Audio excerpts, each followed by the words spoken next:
অকল্পনীয় স্টোরি আছে আমার লাইফে। রাস্তায় বসে মৌজা খুলে দেখি 2 পা দিয়ে ব্লিডিং বের হচ্ছে। অনেকদিন তো ট্রেন স্টেশনে বসে বসে কান্না করছি আমি। আর bleeding this bullshit you can take from us. মালিকের ছেলে আমাকে রীতিমতো গালাগালি শুরু করে দিল। তখন মনে হচ্ছিল আমার এই বিজনেসই আর করবো।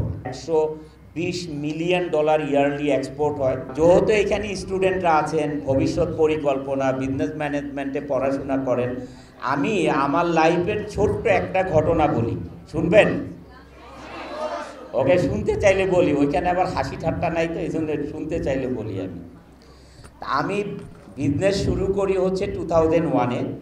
আমাদের কোম্পানি স্টাবলিশড হচ্ছে 1996-এ।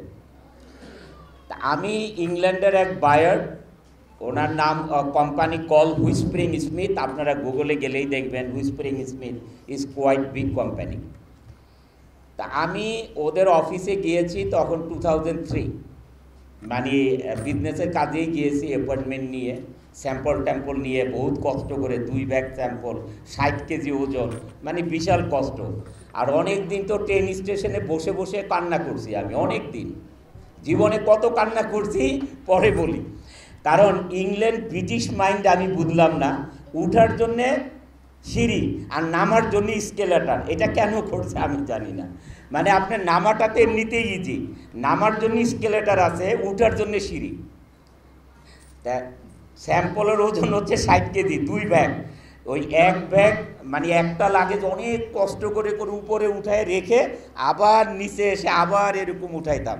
দেখা যেত পায়ে লাগছে, হাতে ব্যথা পাচ্ছি, এটা মানে কান্না চলে আসতো। অনেক কষ্ট করছি জীবনে।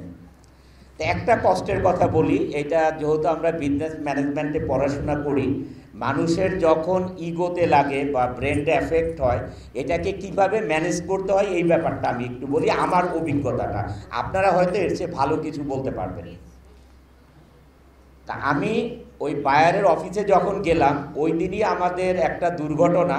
আমাদেরই গার্মেন্টস সাপ্লাই দেওয়ার পরে বায়ারের যে কাস্টমার আছে, ব্র্যান্ডেড যারা ব্র্যান্ডিং কাস্টমার, যাদের দোকানপাট আছে বা হোলসেল আছে, তো ওইখানে আমরা টুইল শার্ট, এই যে গায়ে যেমন শার্ট পরে আছি সবাই, এরকম শার্ট, টুইল শার্ট, চায়না থেকে ইম্পোর্ট করা ফ্যাব্রিক আমরা সাপ্লাই দিই। ওই গার্মেন্টস, রেড কালারের গার্মেন্টস, রয়্যাল ব্লু, রং উঠে যায় ধোয়ার পরে, অনেক ব্লিডিং হয় কাপড়ের দিকে।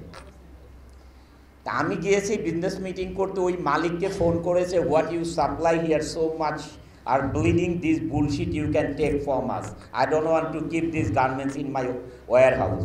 এইভাবে করে রাগারাগি করতেছে। আর এই সময় কপাল খারাপ, আমিও বাটে পড়ে গেছি ওইখানে। যে এখন বায়ার আমাকে স্পিকারে শোনাচ্ছে, দেখো তুমি কি সাপ্লাই দিলা, এগুলোর জন্য আমাকে গালি খাইতে হচ্ছে এখন। আমি বললাম যে না। ও বললো যে তুমি একটা কাজ করো, তুমি ওইখানে বলবা না যে তুমি ফ্যাক্টরির মালিক, তুমি আমাদের রিপ্রেজেন্টেটিভ হিসেবে ওইখানে যেয়ে তুমি যেয়ে দেখে আসো। আমি তখন ম্যানচেস্টার আর এটা হচ্ছে লন্ডন, তারপরে গ্যাটউইক, অনেক দূরে ওই বায়ারটা। ম্যানচেস্টার থেকে লন্ডন আসতে লাগে 3.5 ঘন্টা ট্রেন স্টেশনে যাওয়া, আবার ওইখান থেকে আরেক ট্রেনে গ্যাটউইক যাওয়া। যখন আমি যাই 5টা বেজে গেছে, এর আগের থেকেই ফোন শুরু করেছে, হোয়ার আর ইউ, এইভাবে করে একটু পরে পরে ফোন। তা আমি যখন ওই ট্রেন স্টেশনের থেকে বের হব গ্যাটউইকে, দেখি এত বৃষ্টি, আর তখন -3-4 এরকম, মানে ওয়েদার ছিল এরকম, শীতের দিনের কথা। তার উঠে দেখি কোনো ট্যাক্সি নাই, কিচ্ছু নাই, মানে বৃষ্টি হচ্ছে, মানে বাজে অবস্থা। আর ও তো ফোন করতে গেছে, now is already 5:30, where you are, come quickly.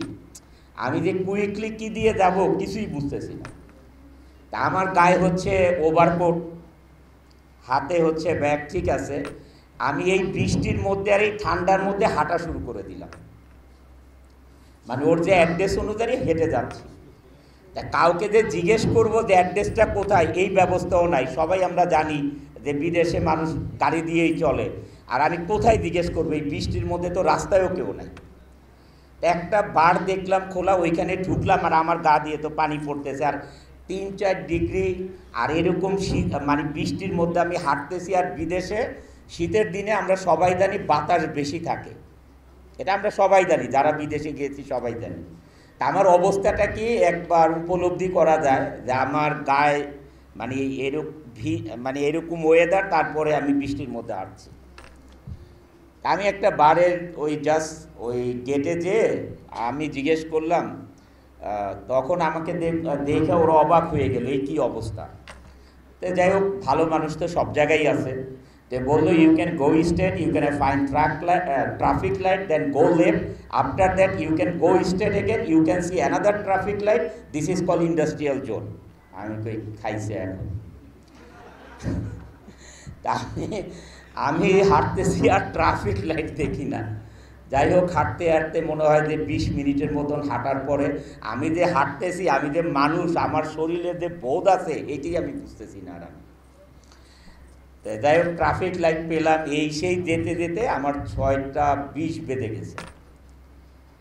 আমি যখন জাস্ট ওদের গেটে ঢুকলাম, you bloody hell, why you come too late, now what time is now. পুরা শরীর ভিজা, মানে আমি মানে কাঁপতেছি, কি করতেছি আমার কোনো বোধ নাই শরীরে। ইয়াং একটা ছেলে, ওই মালিকের ছেলে, আমাকে রীতিমতো গালাগালি শুরু করে দিল, হোয়াট টাইম ইজ নাও। মানে তখন মনে হচ্ছিল আমার এই বিজনেসই আর করবো না।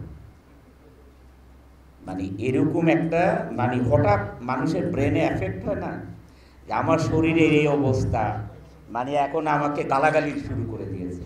মানে আপনার বাসায় যদি এরকম কেউ ভিজে টিজে যায়, শীতের দিন বাদ দেন, তাও তো বলবেন যে একটা তাওয়াল দিয়ে আগে। যাই হোক, মানে ডগ, স্ট্রিট ডগ যেভাবে ব্যবহার করি আমরা মোটামুটিভাবে এই ধরনের ব্যবহার। তো ওই বয়স্ক লোকটা আসলো, তাই বললো যে ওর ছেলেকে থামালো, বললো you can go first toilet, then you first whatever you do you can do. ও বলে পাঠাই দিল। আমি দেখ ওয়াশরুমে দিয়ে তাওয়াল দিয়ে মুছে টুছে আসলাম। তোরা ওই বড় বলের ভিতরে রেড কালারের গার্মেন্টস, ওইটা লাল পানি হয়ে আছে, সত্যিকারেই ব্লিডিং, আবার গ্লাসে পানি রেখে দিছে। তা আমি তো অ্যাজ এ ওয়ার্কার হিসাবে গিয়েছি, আমি ওই কোম্পানির, আমি তো একজন কোম্পানির মালিক হিসাবে যাই নাই।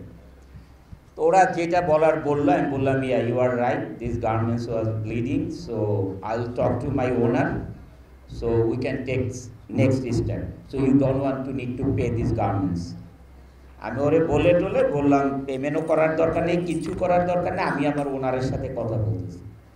এই কথা বলে চলে এসে আমি ওই অফিসে আসার পরও ব্যবহারটা আর ভালো পেলাম না, যেহেতু তাদের গার্মেন্টস ভালো হয় নাই। তখন আমি সিদ্ধান্ত নিলাম গার্মেন্টস ব্যবসায়ী করব না, আমি রিটার্ন চলে আসতেছি ঢাকা। মানে তখন ব্রিটিশ এয়ারওয়েজ বাংলাদেশে ডাইরেক্ট আসা যাওয়া করে লন্ডন থেকে। আমি প্লেনে বসে চিন্তা করলাম যে এটা তো মানে আনসাকসেস লাইফ হয়ে গেল আমার। আমি যদি এই বিজনেসটা এখন ছেড়ে দিই এই ভদ্রলোকের গালাগালিতে, তাই এইটা কি আমার লাইফের কি হলো তাহলে, নাকি আমি এইটার শেষ দেখে ছাড়বো যে এটা কী করা যায়। তখন আমাদের কোম্পানিতে মাত্র 200 লোক চাকরি করে ভাড়া বিল্ডিংয়ে। হ্যাঁ, জীবনে তখন আমি সিদ্ধান্ত নিছি না, আমি কোনোদিন যে গার্মেন্টস শিপমেন্ট করব উইদাউট টেস্ট, আমি কোনোদিন আর গার্মেন্টসই শিপমেন্ট করব না। চায়না থেকে যদি আমি ফ্যাব্রিক আনি, ওইখানে টেস্ট করব, ওইখানে ইন্সপেকশন করা ছাড়া ফ্যাব্রিক শিপমেন্ট করতে দিব না।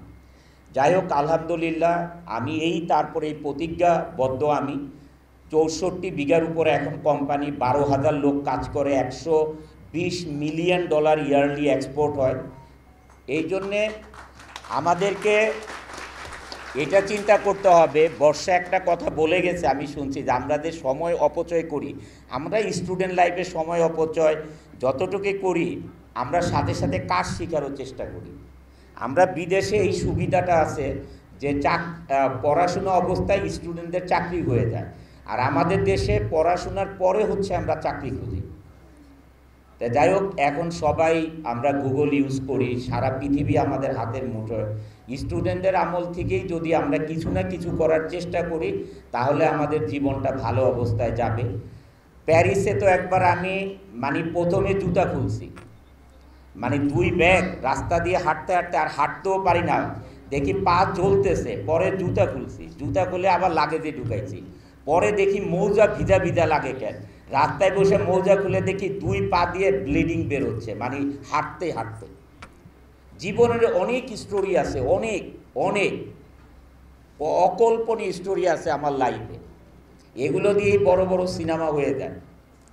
তো যাই হোক, স্ট্রাগল ছাড়া লাইফে কিছু আসবে না, এইটুকু জানি আমরা। তবে স্ট্রাগলের সাথে সততা থাকতে হবে।